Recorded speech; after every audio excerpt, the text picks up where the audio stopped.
மாண்புமிகு மனைவியார் அவர்கள் எனது செலவுக்காக 100 ரூபாய் கொடுக்கும்படி தாழ்மையுடன் கேட்டுக்கொள்கிறேன். 100 ரூபாயா? நேற்று கொடுத்த 500 ரூபாய்க்கு கணக்கு? மாண்புமிகு மனைவியார் அவர்கள் இந்த 100 ரூபாயை கேட்கும்போது 500 ரூபாய்க்கு கணக்கு கேட்பது அவ்வளவு சரியான விஷயம் அல்ல. முதல்ல கணக்கு சொல்லுங்க, அப்புறம் பார்க்கலாம். மாண்புமிகு மனைவியார் அவர்களே, நேற்று எனக்கு பெட்ரோல் செலவுக்காக 300 ரூபாய் ஆனது. இன்னொரு 200 ரூபாய் என்பது ஒழுங்கா கணக்கு சொல்லுங்க. நேற்று கொடுத்ததுக்கு என்ன யோசிச்சுட்டு இருக்கீங்க?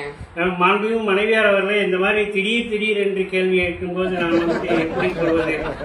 200 ரூபாய் இதர செலவுகள் என்ற வகையில் 200 ரூபாய் செலவாகிவிட்டது. அது இதர செலவு.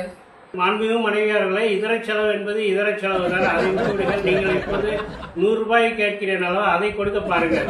முதல்ல 500 ரூபாய் கணக்கு சொல்லுங்க, அப்புறமா 100 ரூபாய்க்கு பார்க்கலாம். மாண்புமிகு மனைவியார் அவர்களை, இப்படியெல்லாம் நீங்கள் கட் அண்ட் ரைட்டாக கேட்பது அவ்வளவு சரியில்லை என்பது இந்த சபையிலே நான் முதல்ல கணக்கு சொல்லுங்க, அப்புறமா மாண்புமிகு மரியாதை எல்லாம் கொடுத்துக்கலாம்.